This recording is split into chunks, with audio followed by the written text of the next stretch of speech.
is your friend, Boakye Pobee. I'm coming your way on behalf of the High Card team, the High Card community. And tonight we are excited to have one of those sessions that we have put together. We did this masterclass last month in March, and just about a month later, we are getting to have this session.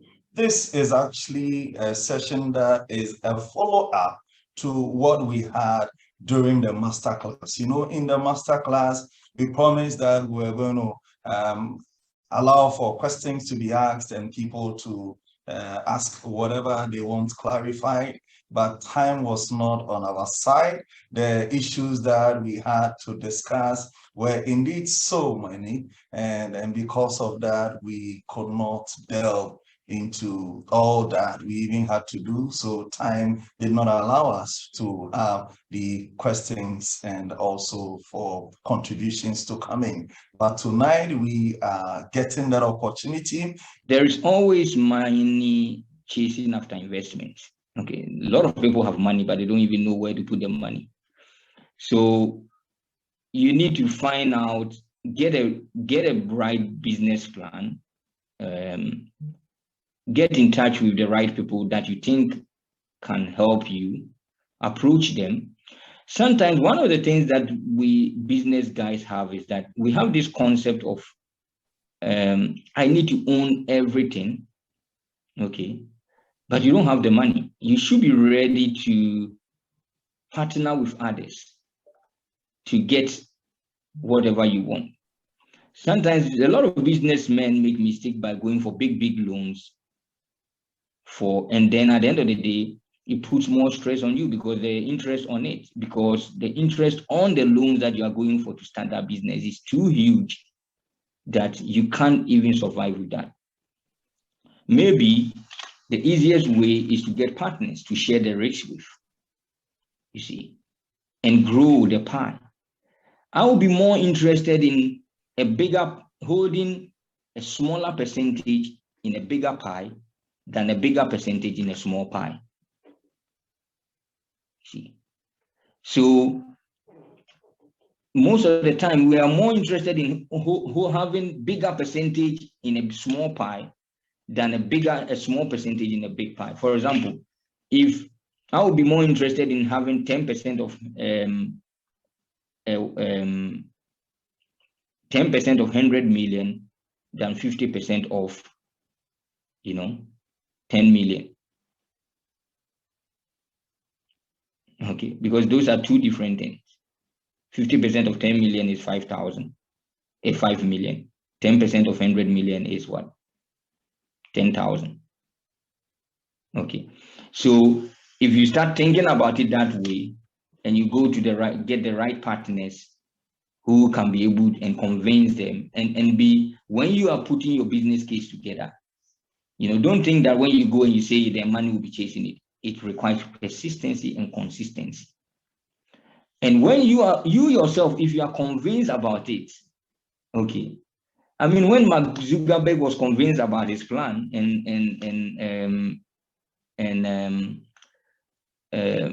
was it Bill Gates and others that are convinced about it, they pursue it. They pursue it. So I would say that don't give up on whatever you want to do. If you think it's a good business case and as you are saying you are confident about the fact that it will deliver whatever you want, then my question is why are you not pursuing it for all the aggression that you have? See, because you are concerned, you see, this is where fear comes in. Okay. You are concerned that what if I go and try and it doesn't work and I have lost my job as well? Or what if I get fired trying to pursue in this? So you think you'll be juggling so many things, but then you don't believe in your plan. See, if you believe in your plan, you will pursue it with all the aggression or sell it more to others and tell you money is all over the place looking for a good investment to put in. So sell it to others. And I think, and I'm sure if you get in touch with maybe as part of the master class, there are some people that they can help you articulate or put the business case together well and do all the planning around it, and then circulate to people, and you'll be surprised. There are people there that are looking for such opportunities, and they might partner with you, and then you share in the risk rather than taking the risk by going to go for a big loan. And then you starting a business with a big loan, starting point for failure. Most businesses fail because they can't really handle their liabilities that are coming up because they've gone for huge loans. And because of that, you start making shortcuts. You start losing customers because you start becoming dodgy in your business. Starting point for business failure. Okay. Dodginess, trying to be smart, lying here and there. Customer asks you, bring this thing out, because you're trying to balance things there. It's always a struggle. But maybe you could have gotten people that can come in and share in your business race. So that would be my starting point. Okay, so the first question about attitude at work and stuff. First of all, I have always believed that values or behavior is a reflection of your value. Okay, so I normally don't focus too much about values than behavior. So even in my leadership, I stress more about behavior. Yes, the values are there for people to see. These are the values. But if your behavior is a reflection of your value. So if your behavior is different from your values, it will be so clear. So what you are trying to say is that people are living a behavior that's not the same as the values they want to move along. And you see that a lot. And that's what a lot of time we're saying that walk the talk. Okay, where your values and your behaviors are not aligned, you are not really in line with the values that you want. I'm a strong person when it comes to my values. Most decisions, you'll be certainly sure that I would make decisions based on my values than any other thing. But you got to realize that not everybody is like you and I. Okay. And there are several personalities. To be successful also in an environment, you need to know the personalities of your boss or your leader. And the people that you work with. What is their personality type?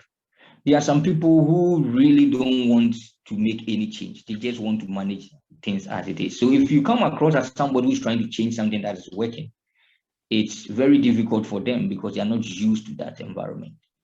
Okay. So you need to be able to buy in. Okay. And sometimes we need to be clever how we channel our passion. Okay. I've always said that the best time you don't go into a meeting that you're going to talk about a change that you've not done what I call front-end loading. Because you see, anytime you're going to discuss something, your audience, there are 4 categories of people you meet there. Sponsors. Sponsors are those that see value from what you are going to say. So they will always support it. There are neutral people. Neutral people, the change you are bringing really doesn't do anything to them. So they are neutral. They don't, whether it's good or bad, they don't really care, And then the third one, the one that you need to be wary about is the opposition. Okay.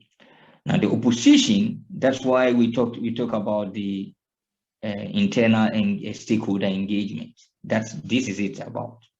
See, it's not about when you go and talk to people. I mean, when we do in community, we say, let's go for engagement. Why? We're going to talk to them.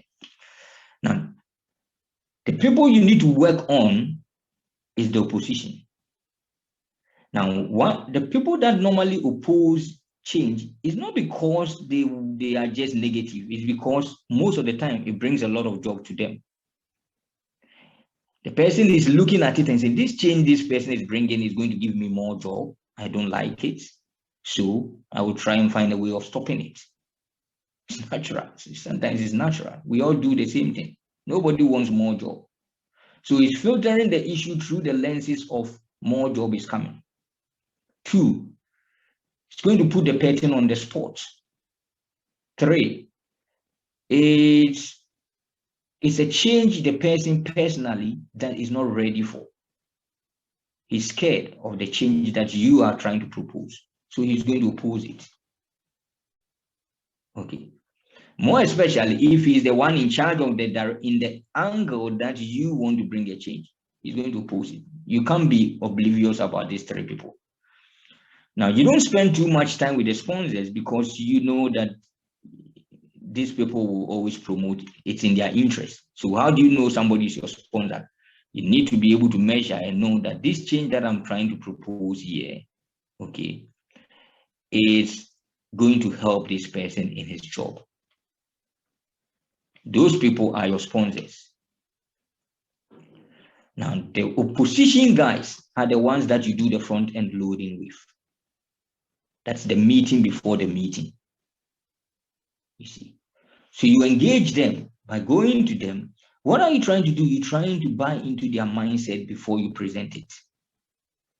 And immediately you will see that this person will oppose you. So once you go there, the idea is to turn your ideas into his ideas. Do you know how much progress can we get if we don't care about who gets the credit? Every one of us here on the call wants to be known to be the guy who brings the idea, the smart guy. Okay, why don't you let him be the smart guy? Put the question to him. You know, I'm going to do this, this, and that. I want to know your mind. Since you are really good at this particular area that I'm talking about, I'm thinking about this, this, and that. What should I do? I've come for you to counsel me on how I should go about it. I tell you what, he's going to tell you all the solutions you need. Okay. Now, and then what do? You flip your ideas to be his ideas. So when you go into the meeting and you are supposed to be presenting those ideas, you use him as an example. I mean, I spoke to Mr. SYZ, and I think he gave a very practical solution on how we're going to deal with this particular thing. And this solution, I think, is a very good one, which thank you for bringing this up. You know, the one thing that people cannot stand is when they feel that they are part of a decision and all of a sudden they can't turn against the decision in the meeting because he feels that he's part of it.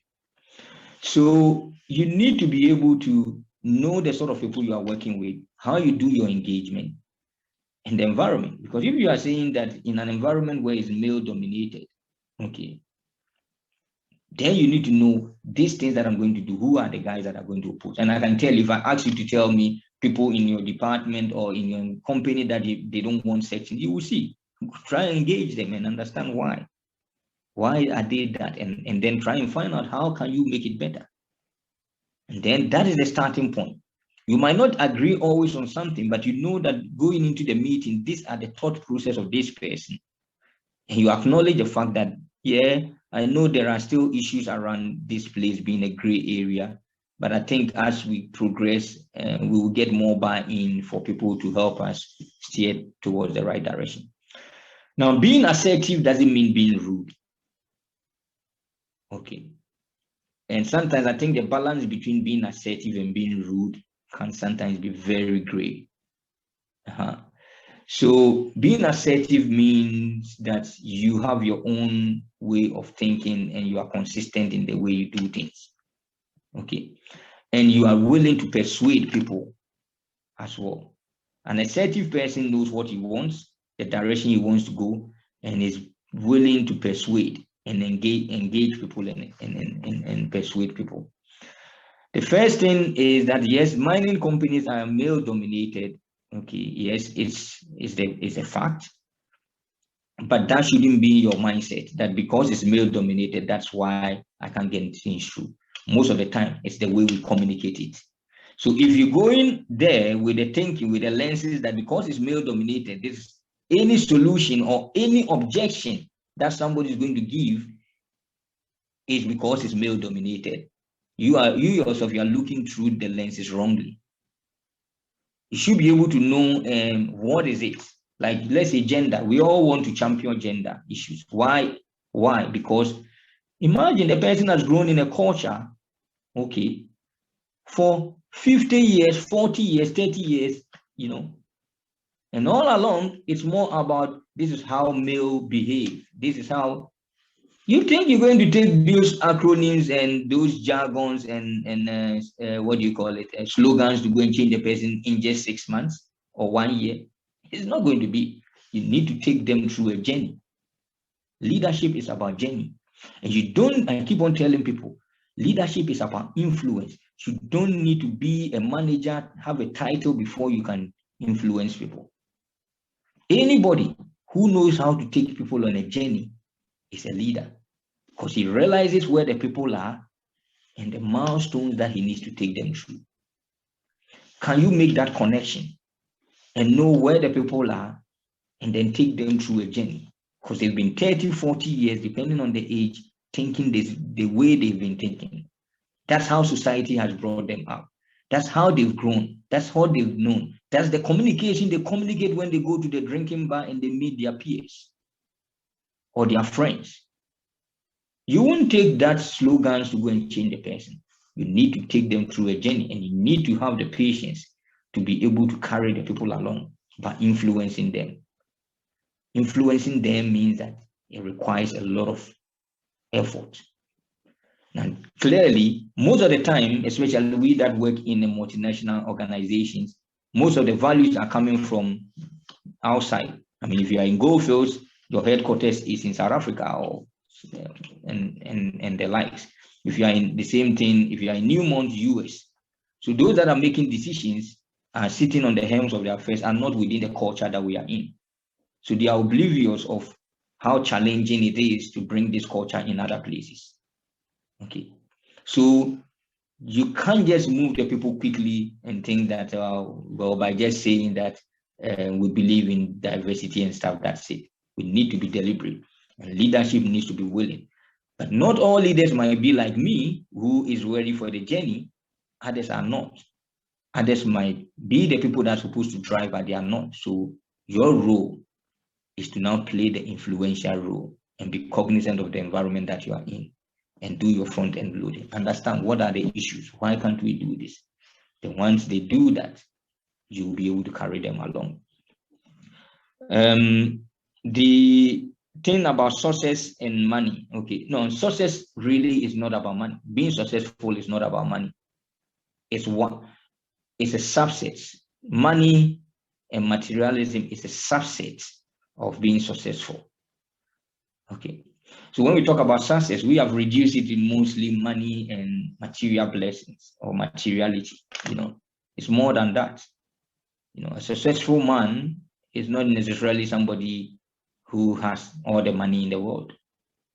Okay, that's why I'm saying that definition of success depends on what all of us define as our successes. Okay. However, you cannot be successful and that thing will not translate into monetary equivalent. It's not possible. It has to be translated into monetary equivalent, because success will be about solving a problem. And when you solve problem, that's how money is made. It's simple. Money is made by solving a problem. Money is never made by. So if you are a pastor and you are providing counseling, people like your counseling, the way you minister, the way your attitude towards your job. I've met some pastors that are very passionate about their job, and immediately I want to give them, because I know that that's not their behavior. Their behavior is not the material part of the gospel. It's about doing the work of God with the passion. They're not even thinking about that, but they're solving problems in the life of others. And people like that, you want to bless them without they even ask. Okay, they are successful in their ministry, and that will translate into monetary equivalent. Others are so money conscious that you don't even, anytime they talk about money, you are annoyed. Why? Because they are not performing what they are supposed to be doing, and they are talking about money. So the balance is always going to be between, it has to be, once you are solving problem, it has to translate into monetary equivalent or material blessing. But that is not the ultimate purpose. It's a subset of it. You can't tell me you are successful and then you can't even feed your family. What sort of success is that?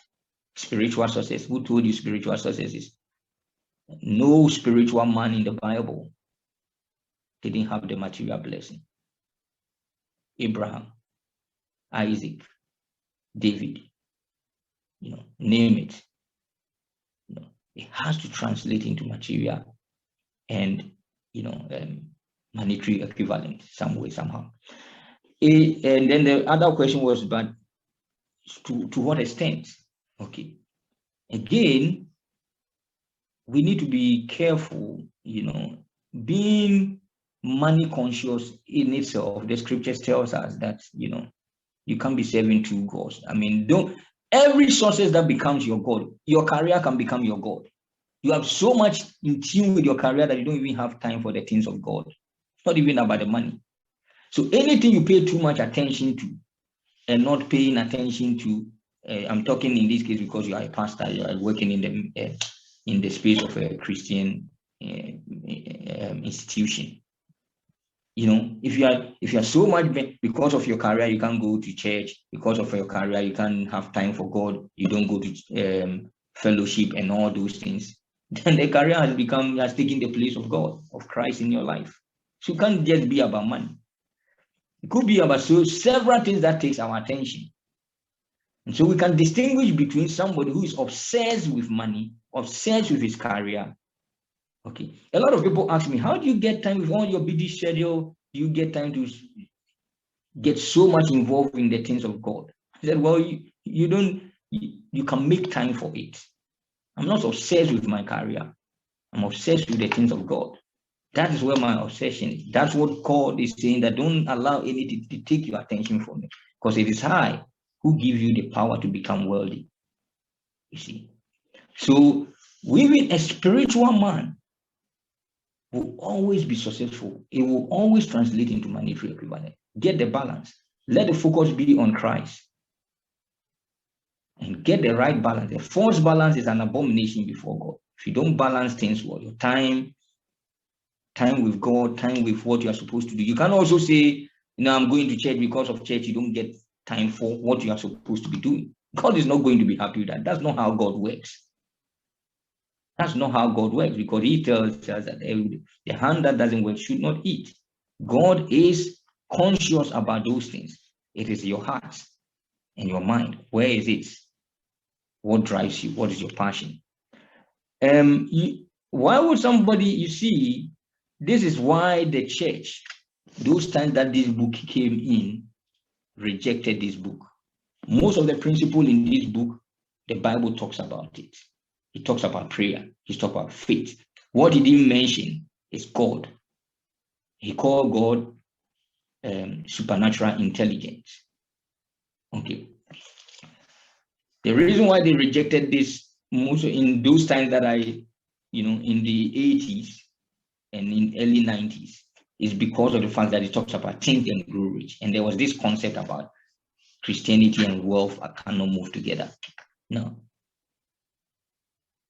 Scriptures talks about that. So if somebody is money conscious, he's money conscious. Okay. If somebody is more about Christianity conscious, he's Christianity conscious. So don't be worried about people tagging you and that. People will see through. I mean, I don't think I am very religious. Or I will not use the word religious. I'm very practicing Christian, very practicing. Okay. Would somebody talk about the fact that I'm money conscious? No, I'm not.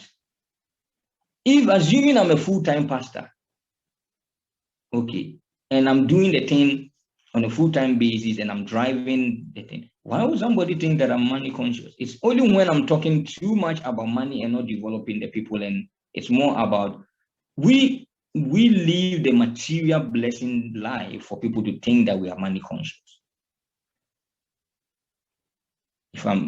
if I'm throwing my properties on the internet here and there, making people know all those things, what is the thinking behind my doing that?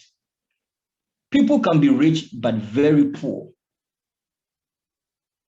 Why is it that somebody gets money and he wants to put his car, his house that is bought on the internet for people to see that he's arrived? That is a poverty mindset. It's a poverty mindset because you see yourself as not deserving what you have. You see. So now all of a sudden you want everybody to know that you've also arrived. It's a poverty mindset. You don't need to show that. And that's what we do. And people think that we are money conscious or, you don't need to do that. I don't think I need to do that. I won't do that. Put my things on the internet for people to see that I've also arrived. The reason why poor men keep on being poor is because the small money they get, they waste it more than a rich man. They have not understood how money works. So we go to the Black Americans because of the way they are coming, their mindset, and they've been in poverty for a long time. Once the person becomes successful, he wants to show the community or the world that he has arrived. See, it's a poverty mindset. So people can be, they can have money, they can have riches, but they can be having a poverty mindset because of the way they demonstrate their wealth to the world. So there's no ambiguity about, being people tagging you as money conscious or, because you're a Christian. Do whatever God wants you to do. Solve the problems because money is made. Money doesn't just come. It comes through solving a problem. If you are not solving a problem, you will never make money. Okay, thanks. Very much for making time to be with us. It's been great. Thank you for the sacrifice. It's around 3 a.m. where Sam is. He has graciously accepted to share his night with us when he should have been resting. He had to be up by 2 a.m. just to make it for us. We've spent more than 2 hours. So it means that he's been doing from 2 to 4, almost 5. And I don't want the children to wake up and see that he's not slept. So we'll wrap it up here, but thank you very much, Sam, for connecting with us all the way from Australia.